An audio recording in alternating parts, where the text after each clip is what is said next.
बगैर किसी तमहीद तो कहानी पढ़नी शुरू करना। कहानी का सरनामा है हाल ओ मेरे मानिया। दोस्तों, इंसान की जात अपनी असल विच ही जालम है।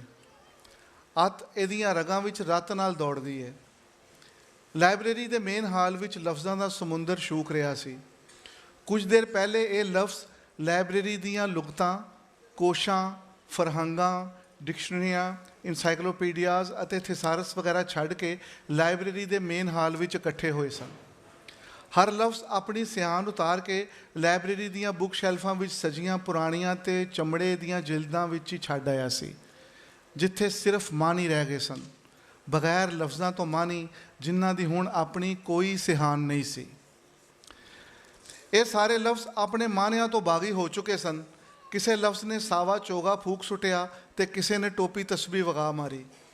कोई लफ्ज़ लटां कटान टुर पिया तो किसी ने पोथी ठप के कोई अश्लील जही नज़म छो लई। रैतल का लफ्ज़ वावा चिर तो बीमार सी।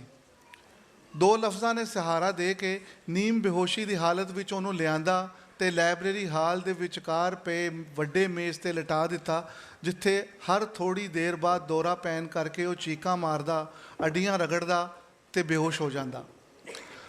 आगू दे लफ्ज़ की लाइब्रेरी हाल विच वध रहे रोले कारण कुछ लफ्ज़ां ने सलाह करके आगू दे लफ्ज़ की मिन्नत की कि तेरा तजर्बा है, तू साडी अगवाई कर।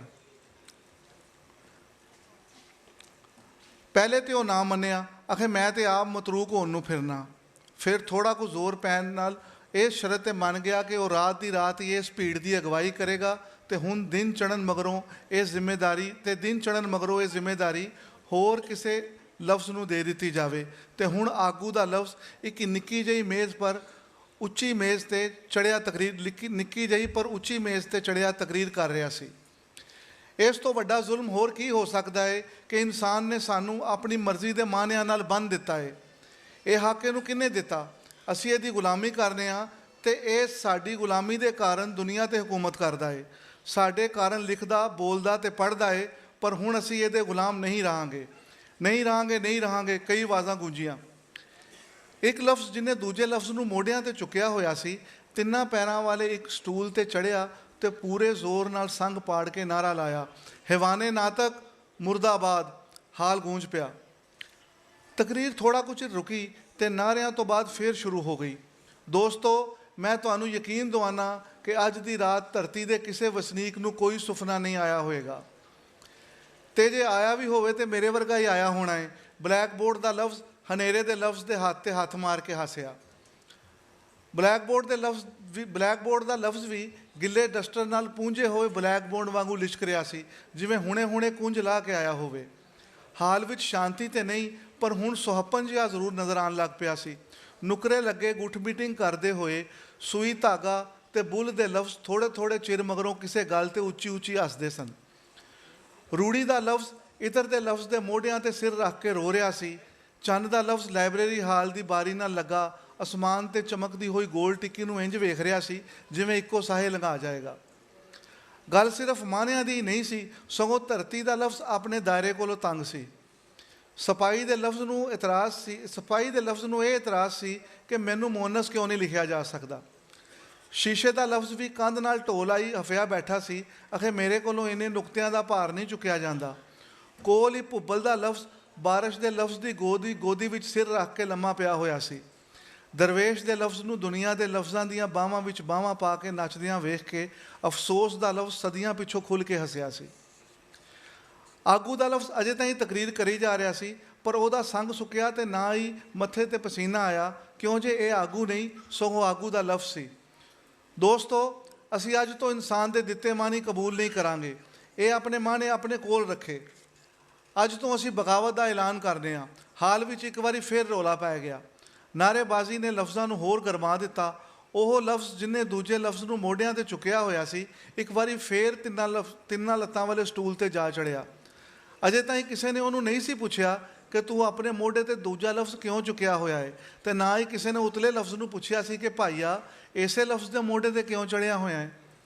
हुण एक लफ्ज़ के मोढियां ते दूजा लफ्ज़ ਤੇ ਉਹ ਲਫ਼ਜ਼ ਤਿੰਨਾਂ ਲੱਤਾਂ ਵਾਲੇ ਸਟੂਲ ਦੇ ਮੋਢਿਆਂ ਤੇ ਸੀ। ਇੱਕ ਵਾਰੀ ਫਿਰ ਉਹਨੇ ਪੂਰੇ ਜ਼ੋਰ ਨਾਲ ਨਾਰਾ ਲਾਇਆ, ਹੈਵਾਨੇ ਨਾ। ਇਸ ਤੋਂ ਪਹਿਲੇ ਕਿ ਨਾਰਾ ਪੂਰਾ ਹੁੰਦਾ, ਦੋਵੇਂ ਲਫ਼ਜ਼ ਕੜਮ ਕਰਕੇ ਥੱਲੇ ਆਣ ਡਿੱਗੇ ਤੇ ਉਰਦੂ ਦੀ ਉਰ ਦੂ ਤੋਂ ਦੂਰ ਜਾ ਡਿੱਗੀ ਤੇ ਪੰਜਾਬੀ ਦਾ ਪੰਜਾ ਤੇ ਬੀ ਵੀ ਵੱਖੋ ਵੱਖ ਹੋ ਗਏ। ਇਹ ਹਾਦਸਾ ਵੇਖ ਕੇ ਵਸੇਬ ਦਾ ਲਫ਼ਜ਼ ਸੰਭਾਲਣ ਲਈ ਦੌੜਿਆ। ਰੈਤਲ ਦਾ ਲਫ਼ਜ਼ ਮੇਜ਼ ਤੇ ਪਿਆ ਉੱਭੇ ਸਾਹ ਲੈਣ ਲੱਗ ਪਿਆ। ਪਾਲਿਸ਼ ਹੋਈ ਸਾਗਵਾਨ ਤੇ ਅਡੀਆਂ ਰਗੜਦੇ ਨੇ ਦਰਦਨਾਕ ਚੀਕ ਮਾਰੀ ਤੇ ਗਸ਼ ਖਾ ਗਿਆ। ਇੱਕ ਲੰਮੀ ਚਿੱਟੀ ਦਾੜੀ ਵਾਲੇ ਲਫ਼ਜ਼ ਨੇ ਉੱਠ ਕੇ ਆਪਣੇ ਝੁਰੀਆਂ ਭਰੇ ਬਜ਼ੁਰਗ ਹੱਥ ਵਾਲੀ ਉਂਗਲੀ ਭਰਵੇਂ ਅੰਦਾਜ਼ ਨਾਲ ਹਾਦਸੇ ਵਾਲੀ ਥਾਂ ਵੱਲ ਕਰਦਿਆਂ ਕਿਹਾ ਕਿ ਮੈਂ ਆਖਿਆ ਸੀ ਕਿ ਜੇ ਪੰਜਾਬੀ ਦਾ ਪੈਰ ਤਿਲਕਿਆ ਤੇ ਕੀ ਤਕਲੀਫ ਹੈ ਤੈਨੂੰ। ਝੁਰੀਆਂ ਭਰੇ ਹੱਥ ਵਾਲੇ ਲਫ਼ਜ਼ ਦੀ ਗੱਲ ਵਿੱਚੇ ਰਹਿ ਗਈ ਤੇ ਉਹਨੇ ਨਜ਼ਰ ਘੁਮਾ ਕੇ ਵੇਖਿਆ ਜਿੱਥੇ ਮੁਰੀਦ ਦਾ ਲਫ਼ਜ਼ ਮੁਰਸ਼ਦ ਦੇ ਲਫ਼ਜ਼ ਨਾਲ ਸਿੱਧਾ ਹੋਈ ਖਲੋਤਾ ਸੀ। ਮੈਂ ਕੀ ਕਿਹਾ ਹੈ? ਮੁਰਸ਼ਦ ਦੇ ਲਫ਼ਜ਼ ਨੇ ਰੁੱਖਾ ਜਿਹਾ ਜਵਾਬ ਦਿੱਤਾ। ਤੇ ਘੂਰੀ ਕਿਉਂ ਜਾਣਾ ਹੈ? ਮੈਂ ਨਹੀਂ ਘੂਰਿਆ, ਮੈਂ ਤੇ ਵੇਖ ਰਿਹਾ। ਕੀ ਵੇਖ ਰਿਹਾ ਹੈ ਤੇ ਕਿਉਂ ਵੇਖ ਰਿਹਾ ਹੈ? ਮੁਰੀਦ ਦੇ ਲਫ਼ਜ਼ ਦਾ ਗੁੱਸਾ ਹੋਰ ਵੱਧ ਗਿਆ। ਓਏ ਤੂੰ? ਹਾਂ ਮੈਂ। ਮੇਰੇ ਤੋਂ ਹੁਣ ਤੇਰੀ ਗੁਲਾਮੀ ਨਹੀਂ ਹੁੰਦੀ ਤੇ ਨਾ ਹੀ ਹੁਣ ਤੇਰੇ ਪੈਰ ਧੋ ਧੋ ਕੇ ਪੀਤੇ ਜਾਂਦੇ। ਮੁਰੀਦ ਦਾ ਲਫ਼ਜ਼ ਆਪਿਓਂ ਬਾਹਰ ਹੋ ਗਿਆ। ਤੇਰੀ ਔਕਾਤ ਹੀ। ਮੁਰਸ਼ਦ ਦੇ ਲਫ਼ਜ਼ ਨੇ ਅਜੇ ਇੰਨਾ ਹੀ ਕਿਹਾ ਸੀ ਕਿ ਮੁਰੀਦ ਦਾ ਲਫ਼ਜ਼ ਉਹਦੇ ਗਲ ਪੈ ਗਿਆ ਤੇ ਦੋਵੇਂ ਗੁੱਥਮ ਗੁੱਥਾ ਹੋ ਗਏ। ਇਸ ਤੋਂ ਪਹਿਲੇ ਕਿ ਕੁਝ ਹੋਰ ਹੋ ਜਾਂਦਾ, ਤਲਵਾਰ ਦੇ ਲਫ਼ਜ਼ ਨੇ ਵਿੱਚ ਪੈ ਕੇ ਸੁਲ੍ਹਾ ਕਰਾ ਦਿੱਤੀ। ਇਸੇ ਲੜਾਈ ਵਿੱਚ ਕਿਤੇ ਰਾਤ ਨੇ ਵੀ ਦਮ ਤੋੜ ਦਿੱਤਾ ਸੀ ਤੇ ਇਹਦੀ ਖਬਰ ਉਦੋਂ ਮਿਲੀ ਜਦੋਂ ਅਚਨਚੇਤ ਅਜ਼ਾਨ ਦੀ ਆਵਾਜ਼ ਨੇ ਸਾਰਿਆਂ ਨੂੰ ਚੁੱਪ ਕਰਾ ਦਿੱਤਾ। ਸਭ ਇੱਕ ਦੂਜੇ ਦੇ ਮੂੰਹ ਵੇਖਣ ਲੱਗ ਪਏ ਤੇ ਆਗੂ ਦੇ ਲਫ਼ਜ਼ ਨੇ ਗੱਲ ਸੰਭਾਲੀ। ਦੋਸਤੋ, ਇਹ ਅਜ਼ਾਨ ਬਾਣੀ ਵਗੈਰਾ ਦੇ ਲਫ਼ਜ਼ ਰੱਬ ਦੇ ਲਫ਼ਜ਼ ਨੇ ਤੇ ਸਾਡੀ ਲੜਾਈ ਇਨਸਾਨ ਨਾਲ ਹੈ। ਹਾਲ ਕਈ ਆਵਾਜ਼ਾਂ ਇੱਕੋ ਵਾਰੀ ਗੂੰਜ ਪਈਆਂ।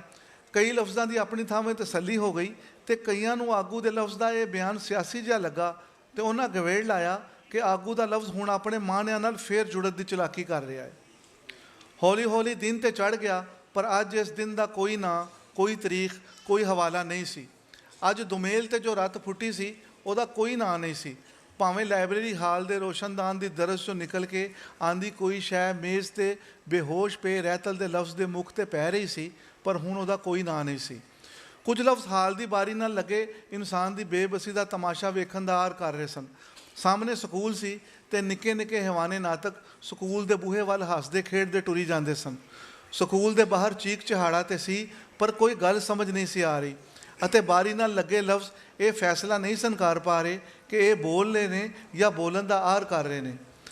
ਹਾਲ ਦੀ ਬਾਰੀ ਦੇ ਐਨ ਥੱਲੇ ਸਕੂਲ ਦੇ ਰਸਤੇ ਤੇ ਇੱਕ ਰੇਹੜੀ ਵਾਲਾ ਬਾਲਾਂ ਦੀਆਂ ਮਨਪਸੰਦ ਚੀਜ਼ਾਂ ਲਾਈ ਬੈਠਾ ਸੀ।